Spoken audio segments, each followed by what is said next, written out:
این من قسمت صابر رقم این طرف بود که آمدن نفری که داخل کوچه پوزش پیچاندگی کلاه به سرش ایره به داخل موتر مندازن.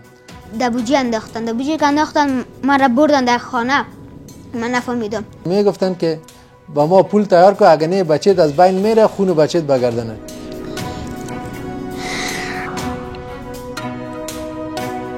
بعد از 14 یعنی شب 15 به ساعت 4 بجه به ما زنگ میه که بیا عبدالفهیم جان پیدا شد.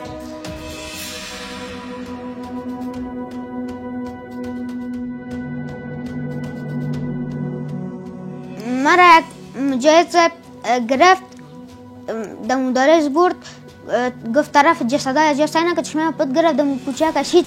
افتخار به نیروهای امنیتی میکنیم که بچه ما را پس از چنگ رباینده ها حمید آزاد کردن و به ما تسلیم کردن. یو لړ کشفي عملیات ترسره شول. د عملیاتو په نتیجه کې اختطاف شوی ماشوم عبدالفهیم د عبدالرقیب زوی د اختطافچانو د لاس د منګولو څخه خلاص او اختطافچان د خپل عمل په سزا ورسېدل.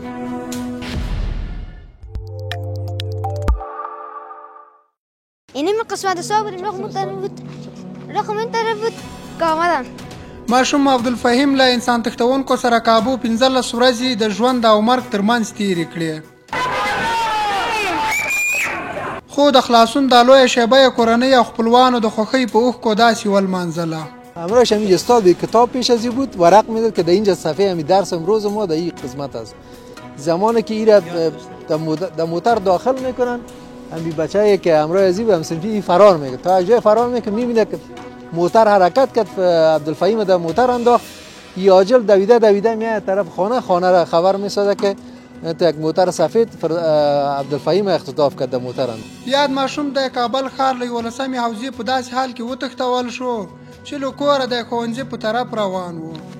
این زمانی که از خانه ساعت 11 بجه به طرف کورس میره به جانب کورس فقط یک 20 قدم از خانه داخل کوچه این موتر کورولای سفید که داخل از او 3 نفر موجود بود و 1 نفر از یا به بیرون کوچه بود. زمانی که کتمو همسایه همسنفیای خود این مشوره است کتاب به دستش است که ناگهان نفری که داخل کوچه پوزش پیچاندگی کلاه به سرش این به داخل موتر مندازه. با داخل موتر مندازه دیگه فقط بعد از او که ما خبر میشیم ارگانهای امنیتی میان اینجا با بسیار طور عاجل اقدام میکنن تمام نیروهای امنیتی امارت اسلامی افغانستان بخصوص در اینجا حوزه 11 امنیتی و همچنان ریاست عمومی جنایی وزارت داخله اقدام به این کار میکنن عاجلا یا وظیفه میگیرن جستجوی خود ادامه میتن که تقریبا بعد از 14 یعنی شب 15 به ساعت 4 بجه به ما زنگ میه که بیا عبدالفهیم جان پیدا شد.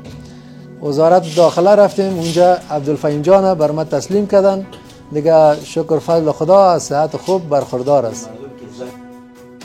د کورنیو چارو وزارت اړوند د جنایي جرمونو پر وړاندې د مبارزې ریاست کشفي منصوبینو د یو لړ دقیقو او پلټونکو عملیاتو په طرز کې پرون مازدیګر د کابل ښار څلورمې امنیتي حوزې په مربوطاتو کې عملیات وکړل. په پایل کې مسلحو انسان تښتونکو په امنیتي ځواکونو ډزې وکړې. خو په څو شیبو کې 2 تنه انسان تښتونکي د امنیتي ځواکونو له لوري له پښو وغورځول شول. انسان تښتونکو د یاد ماشوم د خلاصون په بدل کې د 800,000 امریکایي ډالرو غوښتنه کوله. عبدالفهیم د عبدالرقیب زوی د کابل ولایت د 11مې امنیتي حوزې په ساحو کې د اختطافچانو له طرفه اختطاف کړی شو چې د عبدالفهیم چې د عبدالرقیب زوی دی د دې د خلاصېدو په بدله کې د پلار څخه د 8 لک امریکایي ډالرو غوښتنه اختطافچانو کړې وه. موضوع د کورنۍ چارو وزارت د تحقیقات جنایي ریاست تحت تعقیب شوه. د تعقیب په دوران کې د کورنۍ چارو وزارت د تحقیقات جنایي عمومي ریاست د کشفي پرسونل له طرفه په 1445 د 8مې پر 21مه د کابل ولایت په 4مې امنیتي حوزې کې یو لړ کشفي عملیات ترسره شول. د عملیاتو په نتیجه کې اختطاف شوی ماشوم عبدالفهیم د عبدالرقیب زوی د اختطافچیانو د لاسه د منګولو څخه خلاص او اختطافچیان د خپل عمل په سزا ورسېدل. د عبدالفهیم پلار او مور چې له خوښۍ د خوشحالۍ اوښکې نشي تم کولی، وای د خپل ماشوم روغ او سالم راستنېدل یو خوب او خیال و. روز جمعه بود که از نماز جمعه به طرف خانه آمدیم، نیم سر ناشتیم که باز اینا زنگ زدن. بازن تکرارن امو گپ خدا یا سرش تاکید میکردن و میگفتن که با ما پول تیار کو، اگه نه بچت از بین میره، خون بچت بگردنه. چون در این جریان ما هر زمانی که اینا زنگ میزنن ما همی تمام معلومات به ریاست عمومی تحقیقات جنایی وزارت داخله ما در جریان میگذاشتم.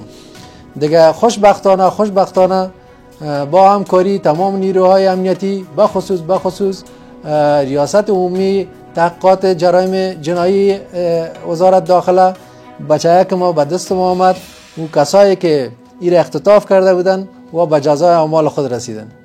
ما پیش نیروهای امنیتی رفتیم، چند بار مراجعه کردیم. نیروهای امنیتی به ما وعده دادن که انشالله در ظرف یک هفته ما برتانی را خلاص میکنیم. و افتخار به نیروهای امنیتی میکنیم که بچه ما را پس از چنگ رباینده ها حمید آزاد کرد و به ما تسلیم کردن. علمی خاطری خوش ما مقصد زنده و امارت اسلامی افغانستان. خپل عبدالفهیم د اختطاف په اړه وایي ما ساعت 11 بجه میخواستم طرف کورس بروم. من دفتن رخم با کتاب شد که کتاب سعی کنم، یا از پسر اومد مرا گرفتن و در موتر انداختن مرا در بوجی انداختن مرا بردن در خانه. من نفهمیدم 4 نفر بودن، در نصف راه 2 نفرش پایین شد.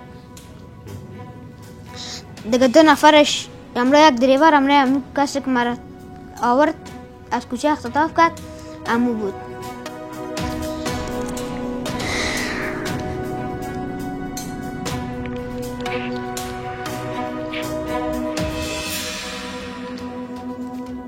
گفت ما پدر زنگ میزنیم که پیسه بیار. باز من برشان گفتم که پدر پیسه نداره، شما پیش پیسه میگیریم. ما در اتاق بودم، صدای گروم آمد. این نفر پراگنده شد برآمد بیرون. صدای امارات، نفرای امارات را شنیدم، مجاهدین را شنیدم. میگفت صدا میکرد بچه کجاست. باز وارست در اولی بردن و گفتن بخواب. خواب شد و او را لط کردن. بعد از لط کشتنش. در اون سالت که فیر بود، باز مجاهدین مرا پیدا کردن و آوردن. مرا یک مجاهد گرفت، در مدارس برد، گفت طرف جسدای جاسینه که چشمه پت گرفت، در کوچه کشید. دیدم تمام نفرات سعی داشتم. مجاهد صدا کرد ای بچه را اختطاف کرده بودن، زنده باد. فیرکان شد. باز مرا د موټر شوندل. مسؤلین هم ولس ته ډاډ ورکوي چې تل به د دغه ډول پیښو د مخنیوي لپاره چټک اقدامات کوي. دا یادونې وړ ده چې وړاندې له دې هم امنیتي ځواکونو د ګڼ شمېر انسان تښتونو مخنیوی کړی ده.